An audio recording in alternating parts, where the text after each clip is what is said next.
Everybody. Hi everyone, and welcome to the fourth Hopkins Hour in a virtual environment. We hope you're all doing well given the current challenges presented by COVID-19. We would like to extend a warm welcome to all our Hopkins Centre members, partners, collaborators who are joining us today. Before we begin today's proceedings, I would like to acknowledge the traditional owners of the land on which we meet virtually today. My home office is on the land of Turrbal people, and I would like to pay my respects to elders past, present, and emerging. We encourage all attendees to research the traditional owners of the land on which they live and work.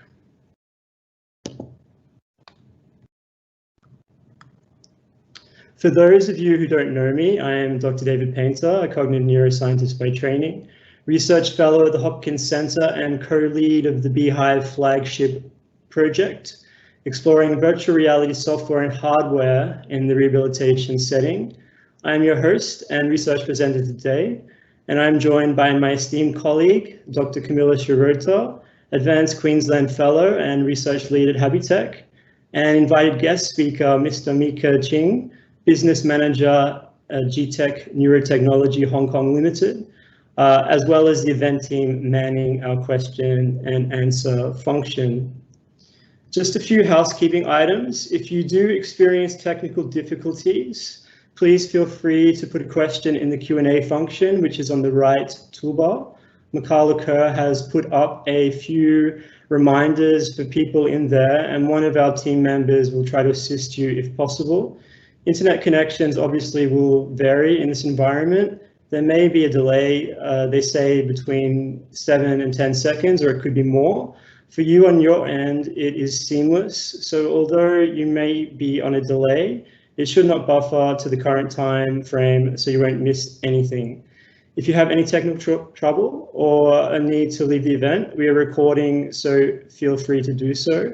You can also pause at any time without losing your place. We're going to distribute the full recording in the coming days, so you will have access to that. There will be an opportunity to ask questions throughout the presentation using the Q&A function, which should be on the right-hand side of your screen. The questions will be moderated by our team, and we will address them at the end of the presentation. To post your question, just click into the Q&A function, enter your name, or you can also stay anonymous if you wish to do so. Your question will be published and viewable to the audience with presenters addressing them at the end of the presentation. The structure of today's proceedings is that we have 15 minutes each for David, Micah, and Camila, and we have hopefully around 15 minutes of question time.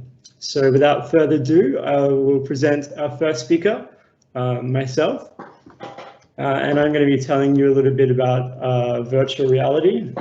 In particular, I'm going to be talking about an AI-enabled spatial attention assessment and training system. This is a concept or an invention that was submitted to a Bionics Queensland 2020 challenge as a competition entry in the artificial intelligence AI category, and actually we won that category. So I can tell you a little bit about that. It's quite exciting. It's based around virtual reality technology, and there isn't actually a very good definition at the moment, but this is the best that I could find so far. Virtual reality is the computer-generated simulation of a three-dimensional image or environment that can be interacted with in a seemingly real physical way by a person using special electronic equipment, such as a helmet with a screen inside or gloves fitted with sensors. It's been a relatively brief history. The first sort of concept of that was the late 1970s, and there were various iterations, but it took around 30 years or so, the early 90s, before the first VR systems came. And today, 2016 and beyond, we have a variety of VR technology that you can use in your house. There are various systems that you can purchase, and some of these are within a sensible price point. Some of them are self-contained in that the computer is on the inside. Some of them require a computer, and some of them require a computer and external tracking station. So there's a trade-off between portability and fidelity. The more cables and objects you have, obviously the higher fidelity the experience can be. There's a variety of different must-have applications at the moment. One is, for example, Beat Saber. Another is Tetris Effect. It is the definitive version of Tetris. And there's a lot of work in the indie scene developing prototypes and various small-scale games that are very easy to construct in game engine environments. I am co-leading with Professor Heidi Zeman the Beehive Initiative, which really takes as its starting point a brain injury population who may have cognitive and other deficits, and the idea is to enrich their experiences, thereby creating opportunities for neuroplasticity and recovery following brain injury.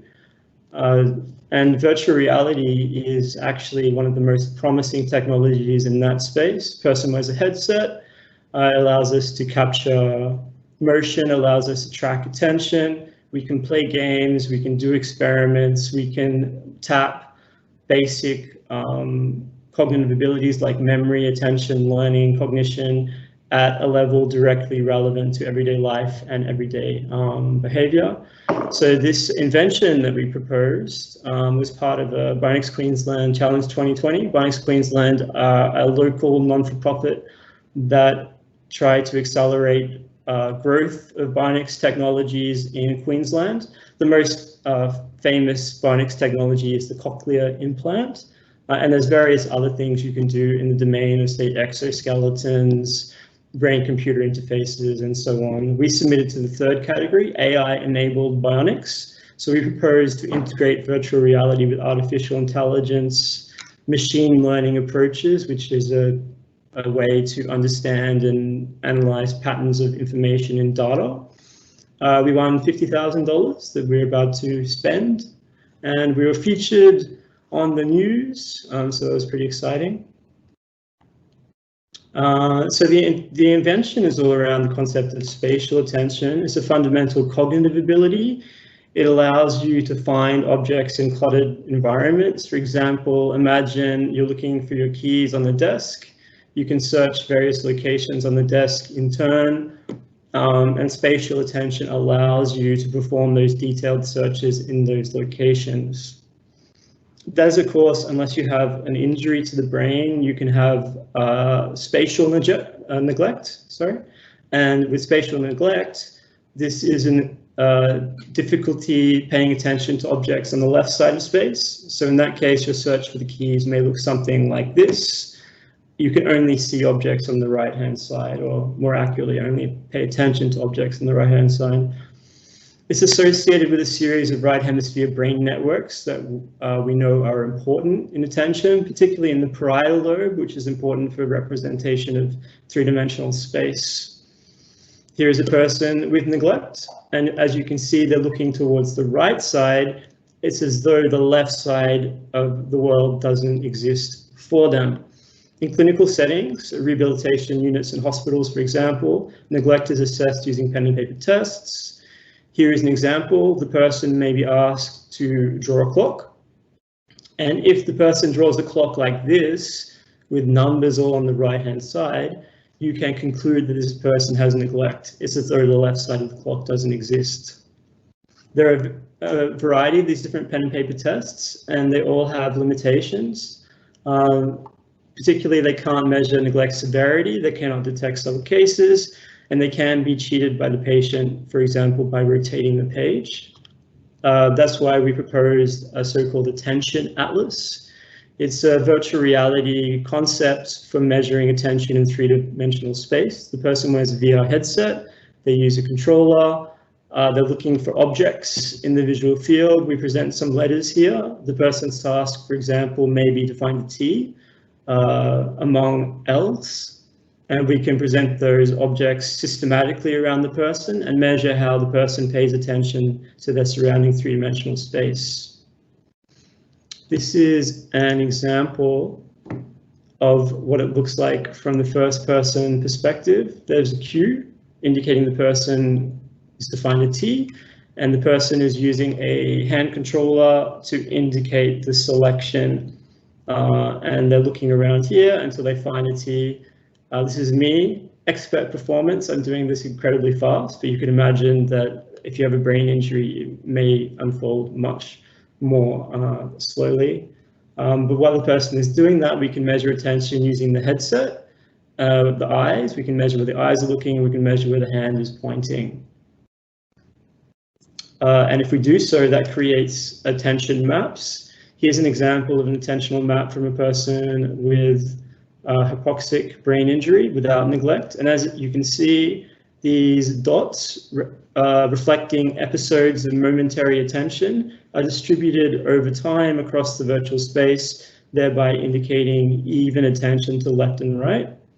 Here is an alternative representation of the data. We can analyze the patterns of attention separately for the headset, the hand, and the eye gaze to give us a detailed picture, and we can precisely examine those using statistical methods.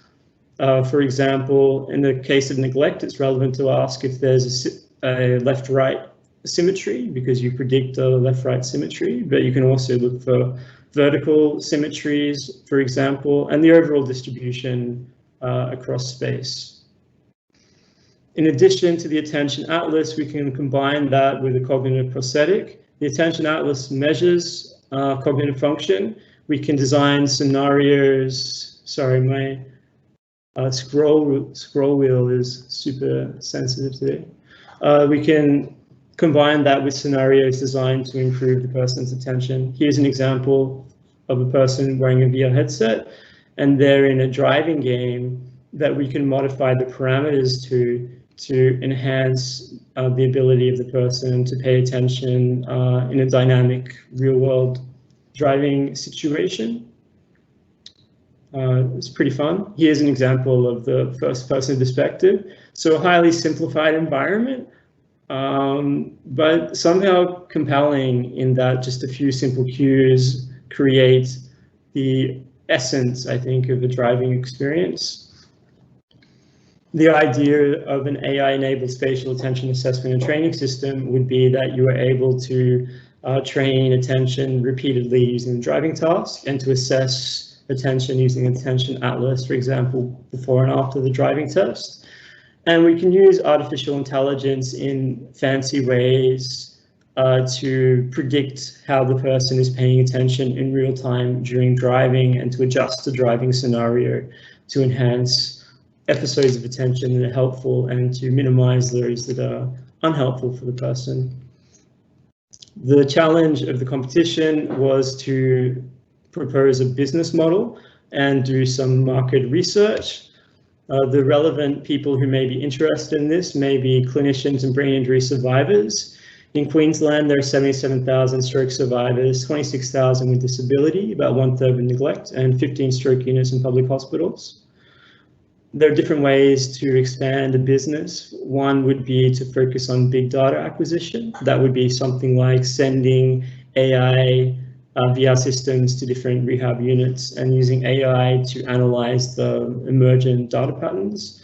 Another thing might be a local strategy, and this was conducted actually at Gold Coast University Hospital, to focus on a small number of patients for whom driving may be relevant or they may have extreme attention problems, and to work with them to try to bring them back up to everyday life. The vision of this type of device would be a cost-effective recovery solution accessible to all, and we propose a video game model to allow free access to clinicians and inpatients, sell to end users at scale and return to home. So that's the AI-enabled attention assessment and training system. Is one example of what we can do with VR, but VR is not the only technology. We also have, for example, brain-computer interfaces. And to tell us a little bit more about that, I'm going to head over to Mr. Micah Ching, Business Manager of G.tec Neurotechnology Hong Kong Limited, and he is going to present on the topic of recoveries, I believe. Thank you, David. So I'm going to talk about Recoverix, a whole new technology that use computer interface to help patients with stroke recovery. So right now we are working on upper limb, but I will talk more about how we're going to do it in the future. So I'm Micah from Hong Kong. Maybe I introduce a bit for our company. We are based in Austria, headquartered there. Then we got sub branches over the world, US office and Hong Kong office. So basically covering the whole globe. We are not only working on stroke rehab, we also work on different kind of technology that combines BCI into their life. So for example, or coma rehab, or even using hospital system for stroke and open brain surgery. So all these kind of projects are working mostly in Europe because we are based there. So some example how we use brain computer interface for this example is an artistic exhibition. We combine a EEG cap measuring the signal from the subject brain to control a robotic arm to do some painting. So for artistic expression. Another example will be what we call Cyberthon. Is an international competition where participants use different kind of BCI machine to move around and do different kind of sports based on their brain function. So you can see BCI can be applied in many different fields as long as you can pick up the signal and transform the signal into some kind of output through your machine. In our company, we do different kinds of combination. You can see different sorts of amplifier for EEG or body sensor measurement. Then we also combine with VR glasses, eye tracker to do different kinds of function, not only for research, but also in medical use. So for those who are not familiar with BCI, the full name is Brain Computer Interface. In simplicity, we require patient or subject. We measure the EEG or ECOG, so some kind of brain signal from the subject. We feed the signal through a computer to pick up the control signal. Could be a hand motor function. When the subject contract their arm muscle, there will be a spike from the motor cortex. We pick up those kind of signal compared with a baseline. So after transforming those kind of special signal through the computer, we usually send a feedback back to the subject itself. For Recoverix, we are focusing on upper limb rehabilitation. So the feedback will be an electric stimulation on the fourth arm of the subject. So it helps them to contract their arm. And when there are some kind of stimulation, the brain signal will change accordingly. So you can see it forms a closed loop system, keep updating the pickup signal and the feedback itself to the subject. So how we use this kind of BCI technology on recovery is all based on ERD, what we call. So when you do a left hand imagination, there will be a right side brain synchronization, and same for the right hand movement. So you will see a signal activation from the left brain and vice versa. So what we monitor here will be the brain motor cortex, basically C3 and C4 region of your brain. In traditional approach, many rehab centers use motor imagination for their stroke rehabilitation. So it helps them to stimulate the brain mirror cortex. And what we want to do is to combine traditional method into a BCI methodology. So what we do is adding motor imagination with functional electric stimulation and visual feedback. So some kind of VR system here, but it's not those headset that David used. We use just a monitor with two virtual hands. So it forms some kind of VR therapy for the subject itself. The principle behind would be we ask the subject to do some kind of left and right hand movement imagination. And the subject wears a EEG cap. We measure EEG signal and pick up those special kind of motor stimulation. So the BCI system detects the trigger. Then if the signal reaches a certain threshold, it will trigger some kind of electric stimulation on their left and right hand. And at the same time, the VR monitor will display a virtual hand to form some kind of mirror therapy. So the movement of the hand plus the stimulation on the arm will trigger more sensory neuron in their cortex, which means more activation in the brain. And more activation in their neuron will causes more brain plasticity reformation, which helps the subject to gain back their motor function.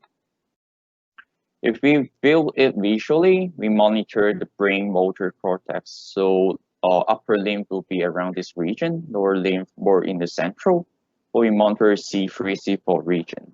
So the subject wears a EEG cap, mostly on the motor cortex. We measure EEG signal and feed the signal in real time to a computer. The computer already has some kind of classifier based on the subject. So if the signal of imagination of the left or right hand movement matches the classifier, we give them two kind of feedback, the visual virtual hand and functional electric stimulation on the forearm. So this kind of stimulation support the plasticity of the brain, and it generates different kind of EEG signal, again, in real time. So it continues for about an hour, which helps them to build up the brain motor memory. The real system will look something like this. So there's a monitor with two virtual hands here, VR setup. Then the subject wears a EEG cap, which is wireless. So the signal will be transferred wirelessly to the control computer. You notice on the forearm of the subject, there'll be two fast pads for electric stimulation. So this is the controller for electric stimulation, and everything will be run. Actually, the setup is pretty small. You just need a small table, and this whole control will be controlled usually by physical therapists. These are colleagues in Austria. And in some countries, they require doctors or nurse, so depending on the region itself. In simplicity, the subject sit here with left and right hand connect to the electric stimulator with a patient monitor in front of him. Then we try to separate the patient from the controller itself. So the physical therapist will control the operation PC, which the subject cannot see the data itself, because we want the subject to perform just focus on the patient monitor itself. And throughout the whole 1 hour section, he can be really dedicated to his own therapy. Let me see. So there's a video in from our clinic in Austria. It shows how we apply the electric stimulation pad. So usually we clean the hand first, especially for hands which is dry or bad for conductivity. We make sure the patient is comfortable for the therapy. Then we help him to wear the cap. For those with glasses, we ask them to remove it first, just to put on the cap. So you notice the cap, the electrode itself is focusing on the motor cortex, so the middle branding of the brain. There are a total of 16 electrodes, which is sufficient for us to pick up the motor signal. And the therapist just measure the 10-20 system, the positioning, what we call montage of EEG, making sure the position is correct for the subject. Then we need to insert some conductive gel. All the electrodes are active electrodes, so there are no pre-processing on the hair. Just insert conductive gel from the electrode itself into the scalp of the patient. You can see the preparation is pretty fast. For 16 channels, around 1 to 2 minutes, then you're done. In the past, when we use some older technology, passive electrode, you always need to scrub the skin and do some skin prepping before applying the gel, and it takes 40 to 1 hour. So it's quite time consuming, but the technology advanced, that's why we can use it more quickly. So this is the reference electrode, making sure we get the baseline from the subject itself in order to have a good EEG signal quality. So after setting up the EEG site, the therapist help the patient to place two fast pads. So he asked the subject to do hand dorsiflexion to make sure the muscle location is correct. He tries to pinpoint the location. Sometimes we add gel to the pad itself in case the subject hand is too dry, to make good connection between the skin and the vest controller.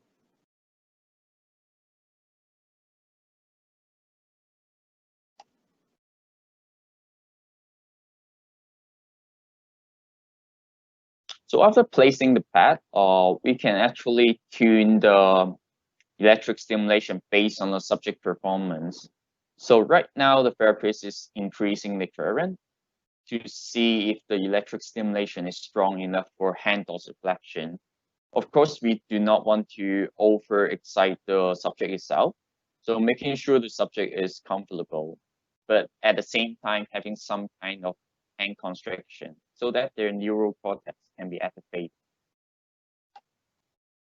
The whole paradigm works like this. So the whole section will be around, one session will be around 8 seconds.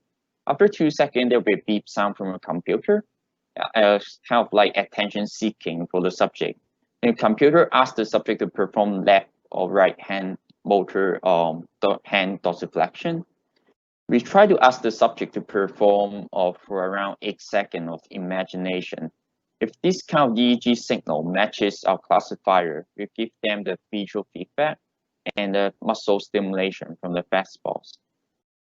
The whole therapy runs around an hour, which divides into 3 sessions. First session is for calibration. For some of you know, EEG signal is depending on the subject itself. So that's why every time the subject comes in, we need to calibrate the EEG signal for his day. So after calibrating for 80 trials, half of them will be for left hand imagination, half of them will be right hand. We get the baseline of that subject. Then we can perform second and third trial, which is the real training session. Again, 80 trials for left hand, 80 trials for the right hand. So the whole therapy for one session will be 240 trials, including the setup time that I showed you before. The whole session will be around an hour. So in official training, each patient will perform around 25 sessions, so around 2 to 3 months, or around 1 to 2 times per week. So it's pretty intense, I would say, but it really helps them to recover the plasticity of their hand. For interface, when we enter the software, there will be a page for patient setup. So you can see there are different patients you can select here. Just select the patient itself. Then this is the Drd Map that I showed you before. It shows the brain performance of the subject. So for the example, for right hand imagination, that you can see some kind of activation on the left motor cortex. But for left hand imagination, you can see the activation is actually spread out through the brain, the green color part. It's because the stroke patient is usually still calibrating the brain. So the activation of the brain is not really precise. Usually, the damaged part of the brain will be helped by other parts of the brain. So you can see the spread out function. What we need to do is set up the current of the vest on their fourth arm. So the current is around 10 to 20 microampere. For those strong athletes, usually you need more electric current, but you can always tune it based on the function, based on the performance of the subject. After that, you can enter the calibration mode, which determines the baseline of the subject. So you can see there's 16 channels of the electrode. You can see data in real time, and the brain, are there any interference or bad signal? And here will be the left or right hand imagination target. It's randomized. That's why the subject cannot anticipate the next imagination itself. It helps them to really focus on the task. After the whole session, we'll see the Drd Map again, which the therapist can determine whether the performance of the subject matches the expectation. This is usually the case where the red color is the activation of the brain. You can see for right hand imagination, we are anticipating left brain activation more, so more red color here. So for right imagination, the subject is performing all right. But for left hand imagination, you can still see left side of the brain got more activation than the right side, which is not ideal and not normal for a healthy subject. But for stroke patient, as I mentioned before, the brain is still calibrating. So after around 5 to 10 sessions, you'll see more activation on the right side. So the brain is actually shifting the activation in the motor cortex. After each session, we usually give them a training report. Or in traditional approach, all the performance will be assessed by Fuku-Meyer assessment, Brack index, so different kind of indexing based on the evaluation of the therapist itself. But in recovery, we try to give them a numeric performance, so what we call accuracy score. So this report is in German, so that's why it's in Deutsch. And this, you can see for 25 sessions, the first few sessions start from around 60 to 80 accuracy score, because the subject is not really used to this system itself. And it takes time for them to get used to the whole run-up, when to anticipate the imagination. And giving them a score, they will have the aim to get 100% accuracy every time. And they can even compare the score with other subjects to motivate themselves to get higher. So the trend is usually up and down, some fluctuation based on the EEG performance. The performance of the subject. Because EEG is based on the psychological background and the motor functions. So there are many factors affecting EEG. Sometimes when the subject comes in and they said they didn't sleep well yesterday night, and we are anticipating lower concentration for the therapy on that day. So this kind of psychological effect will cause some drop in the performance 1 or 2 days. Then it usually comes up again because they know what to anticipate next time. So right now, as we are based in Europe, most of the recovery clinic, or what we call recovery gym, because we are using the brain power of the subject to do those workouts. So recovery gym is mostly located in Europe. We got better support there. Then starting more in United States, as we are getting the FDA license. There are a few units in Hong Kong for research purpose. Also, we got research partner in Japan to improve the algorithm behind to calculate the brain signal, and to working on the lower limb also. So if you want to see more like patient sharing or what the technology behind, just feel free to access the webpage. And yeah, thank you for listening. I will hand back the time to David. Thanks for the presentation, Micah. Now we're going to hand over to Dr. Camila Shirota, Advanced Queensland Fellow and Research Lead at G.tec. She's going to present on the topic of exoskeletons.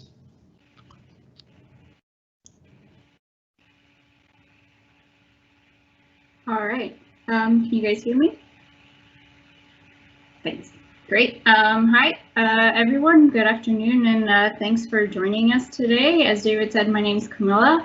I'm an engineer by training, and I have a background working with prosthetics and exoskeletons, so I'm very happy to be able to talk about exoskeletons with you today. So before we delve into the topic, we're going to start by defining what is an exoskeleton. So exoskeleton is a wearable device that we're supposed to use on the outside and on top of the body, and it attaches to our body. It's meant to work in parallel to the person that's using it. And the goal of the exoskeleton is to augment support or restore movement. Even though we've only recently started seeing lots of exoskeletons, the idea is not new.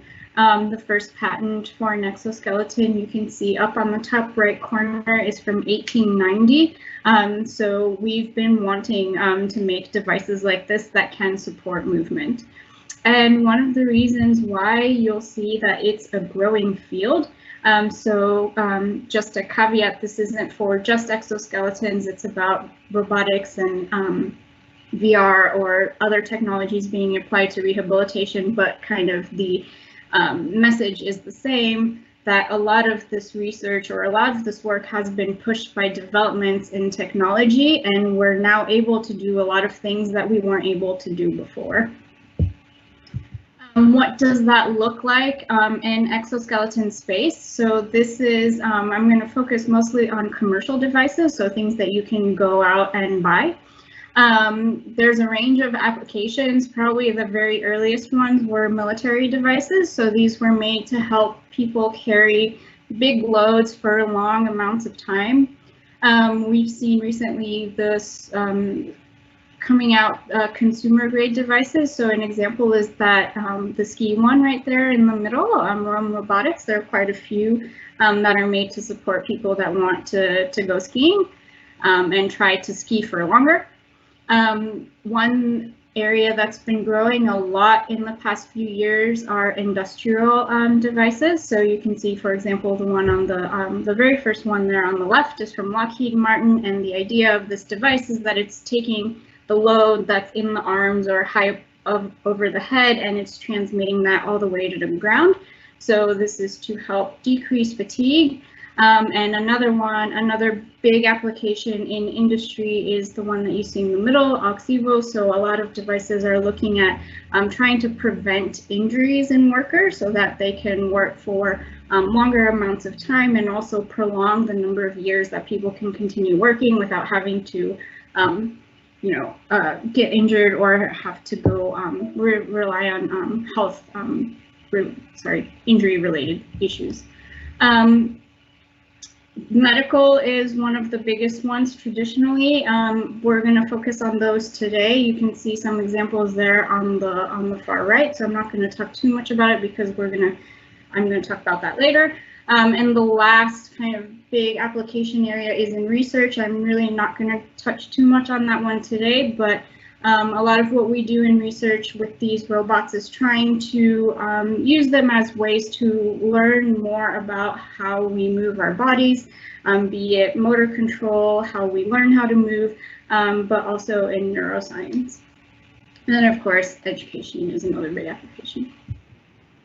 In medical, there are also a huge range of devices, and again here we're focusing on rehab. There are lots of other types of robots, surgical robots, all sorts of stuff, but you'll see that they have lots of different shapes.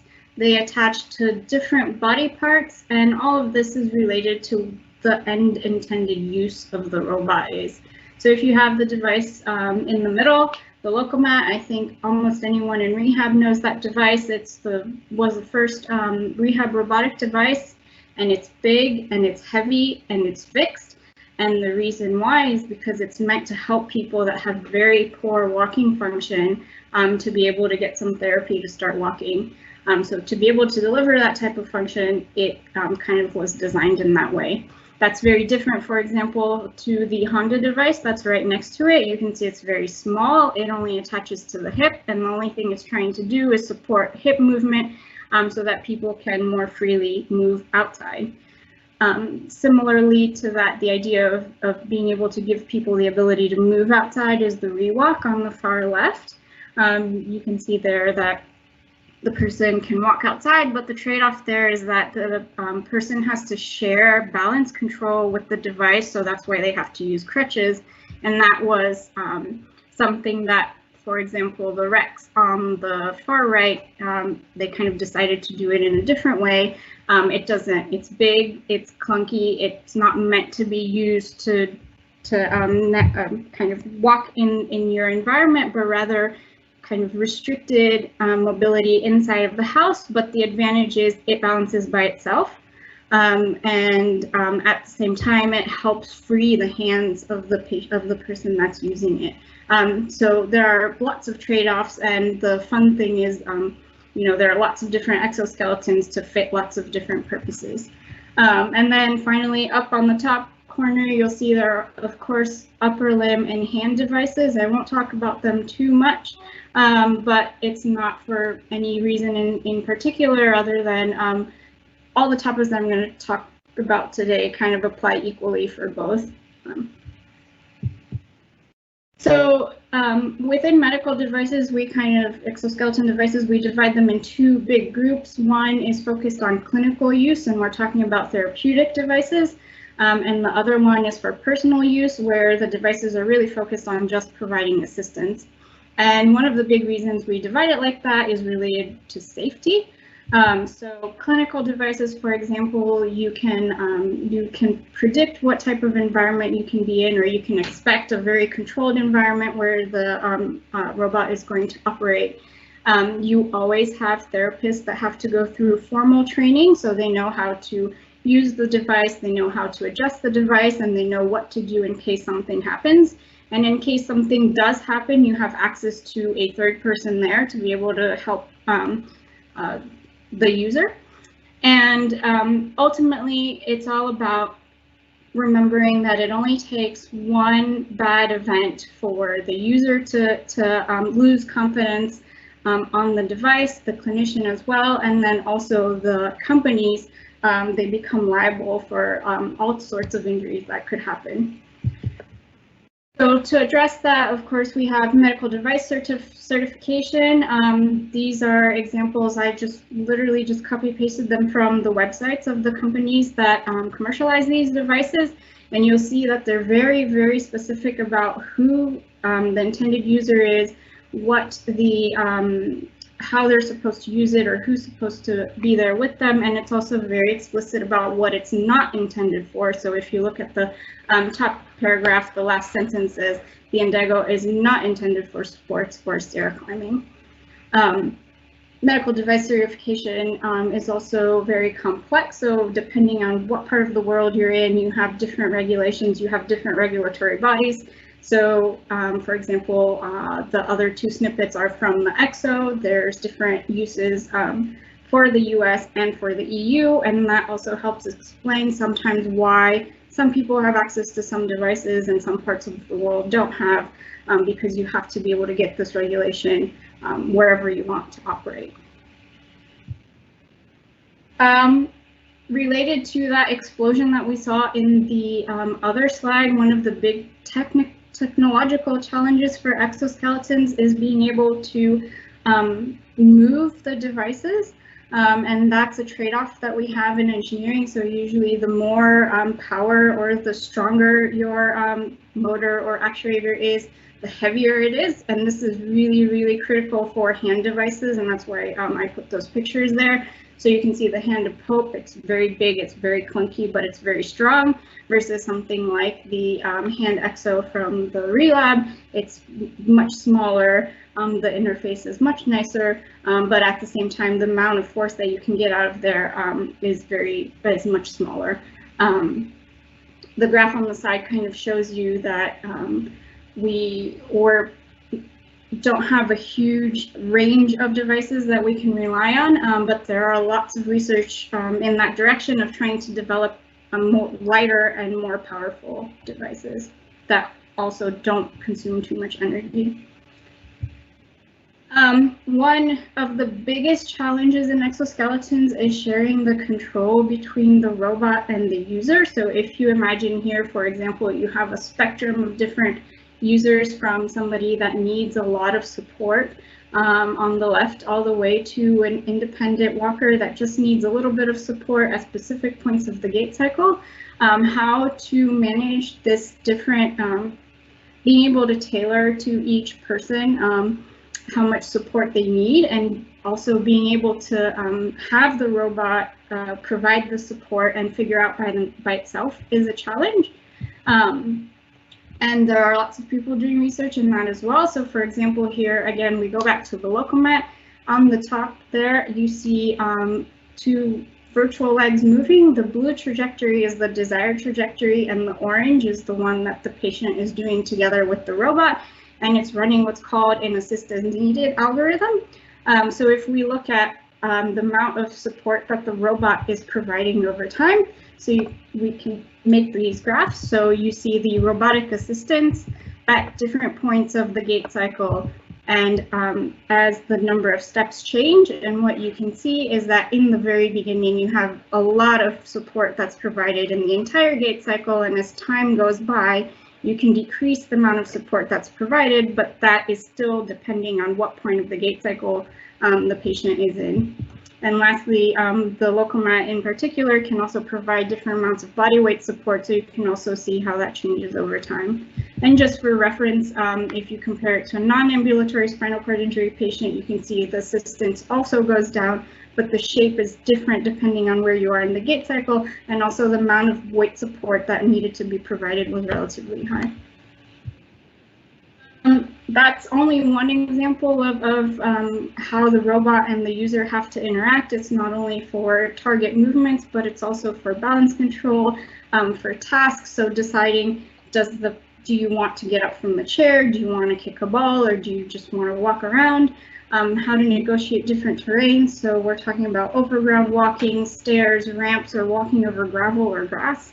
How to negotiate obstacles when the exoskeleton can't see, for example, and also how to react to perturbations. So the challenge here is balancing between what the user does and what the exoskeleton does. And the more we look into how this interaction needs to work, the more complicated the system becomes, because we need more sensors so the exoskeleton can perceive the environment. The interfaces with the user have to be complex. For example, you could use a BCI like Mika was talking about before. You have to have different actuators, and a lot of people are also trying to embed some artificial intelligence so that the exoskeleton can make decisions on its own. And understanding also what the exoskeleton needs to do if you want to be able to provide natural movements is something that we can do with other exoskeletons. So for example, this one is a research device that attaches to the leg, and it applies perturbations at different points of the gait cycle. And the idea of this device is that, so you can see on the left is the person walking. We have on the right the knee angle on the top and the amount of torque that the device is applying on the system. What it does is it blocks the knee at specific points of the gait cycle. So you can see there how the pattern changes. And based on this pattern change, we can understand the underlying mechanics of the leg during a normal gait cycle, and then what you would want is to copy that in these devices. Finally, the clinical implications. So unfortunately, exoskeletons have not fulfilled everything that we've ever dreamed in movement. And actually quite the contrary, a lot of what we've seen are improvements in secondary things like bone density and bowel function and spasticity, which are related to, posture and being upright and promoting some movement.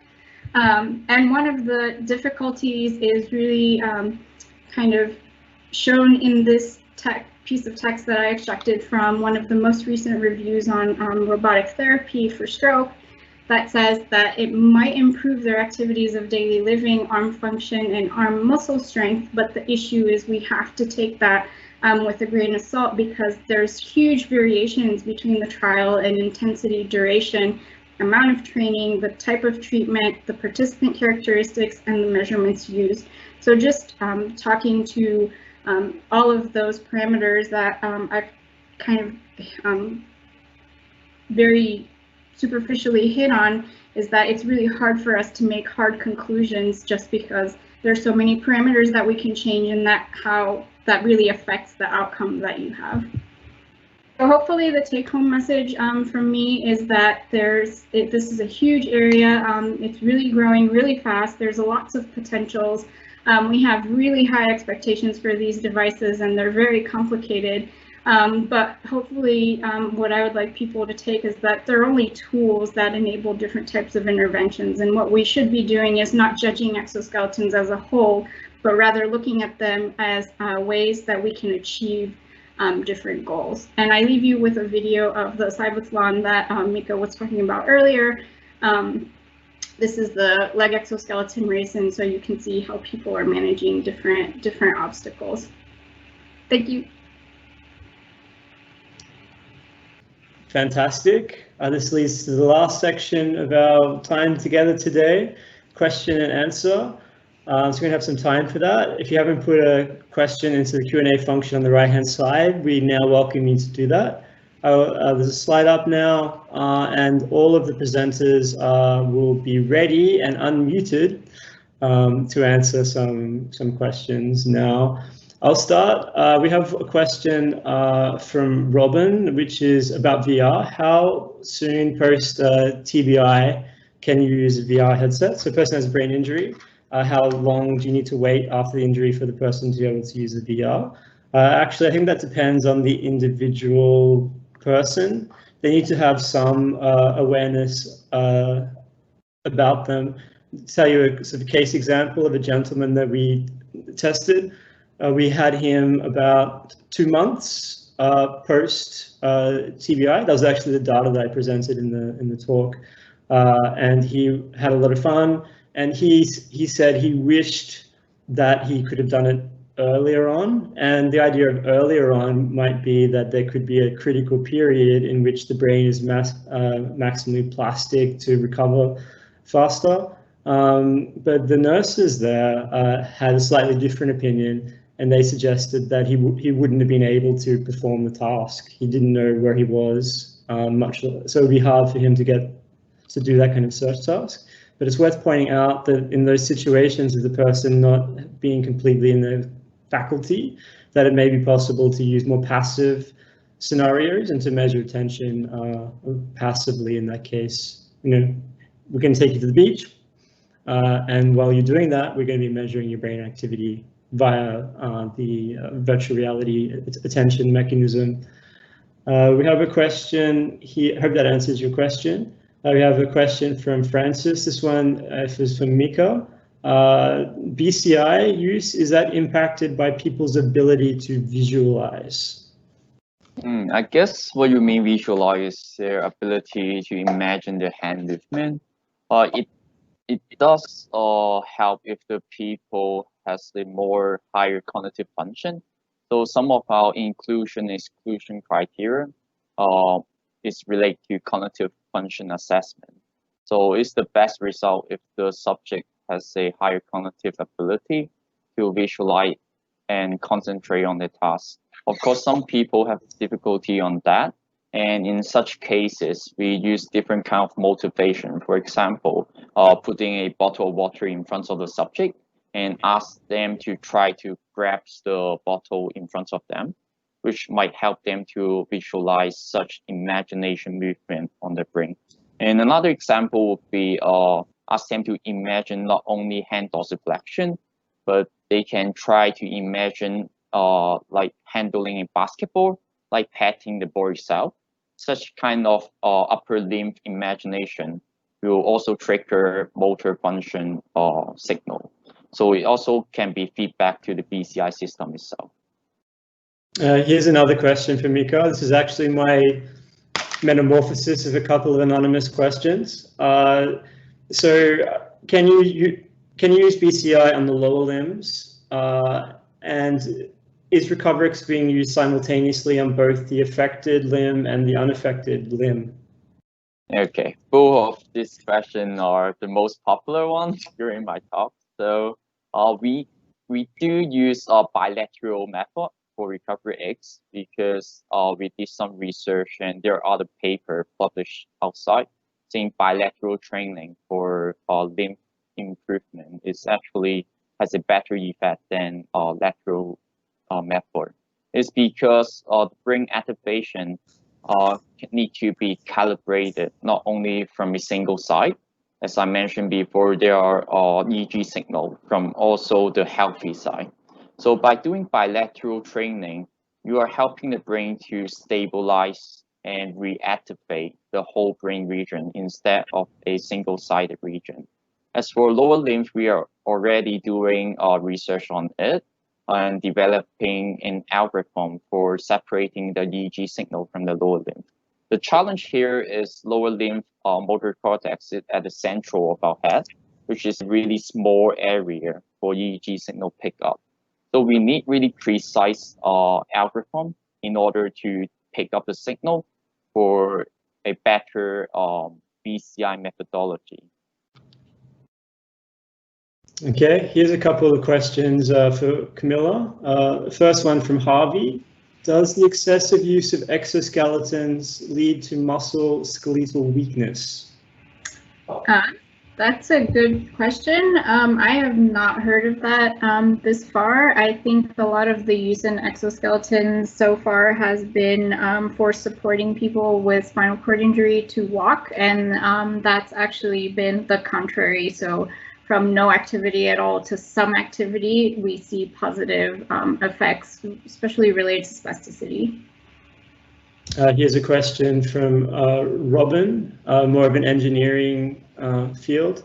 Some of the systems have split instrumented treadmills, which provides better gait data. Could you elaborate on that, please?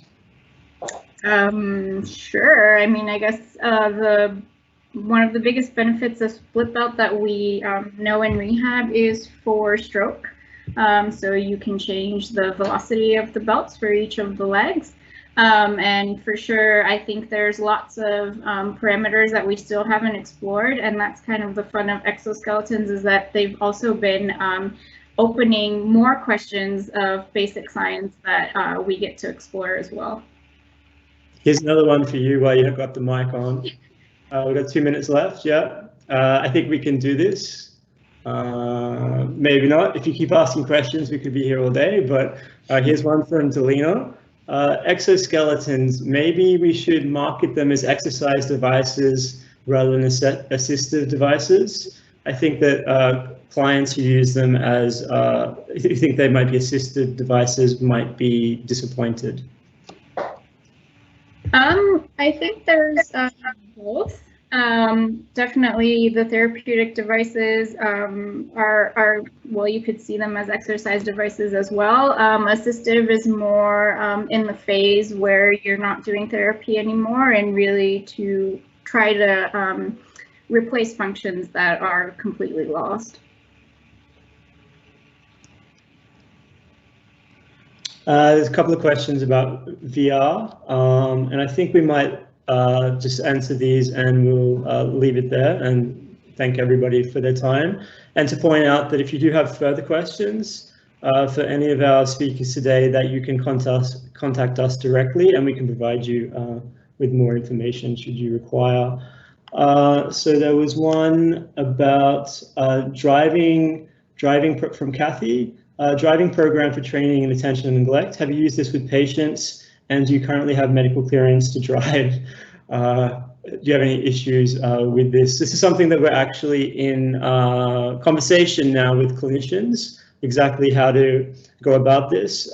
So far, we've been using this as a sort of gaming approach, where we use it as a gaming scenario to enhance the person's ability, but you could also imagine that you would use it as a rehabilitation technology. If we pitch it as a gaming and recreational device, we can bypass some of those official approval regulatory pathways. If we propose it as a clinical trial, then it requires additional red tape. So those are some of the strategies that we're discussing with clinicians at the moment. Yeah, that's a good point. This one's from Anonymous. Hi, just wondering, are there any VR resources, videos on YouTube that are available for use off-the-shelf VR glasses? I recommend looking up the Unity game engine and the Steam VR plugin for Unity. There's lots of tutorials on YouTube that allow you to make your own VR scenarios, and they can be quite simple, and you just follow them as a tutorial series. There's huge support in the independent developer scene, which makes some of these VR tasks possible to construct. What do you think, Makala? Time for one more? Maybe make this one the last question. This one is from Anonymous, and this one is for Mika. Hi, just wondering if there are any formal assessments to understand the sensory, motor, and cognitive abilities of individuals who may use BCI. Okay, so we do have some official scale for cognitive function. The most common is MOCA, Montreal Cognitive Assessment, MOCA, which is widely used for physical therapists. Then for motor function, we usually use Fukumayo test. I think it's from Japan, but it's the most widely used test for stroke rehab. Thank you very much. Thank you, Camila, Mika, Makala. Thank you for your attendance, everybody. Thank you for joining us for today's Hopkins Hour. We really appreciate everyone making the time to join us today. It's been such a pleasure to have you, although very strange not being able to see any of you. We hope you found it useful, and please feel free to reach out to us if you have any further questions. As mentioned earlier, we will be distributing the event recording, Q&A responses, and any further materials in coming days. Again, thanks for your time, and hopefully we'll see you in real life one day.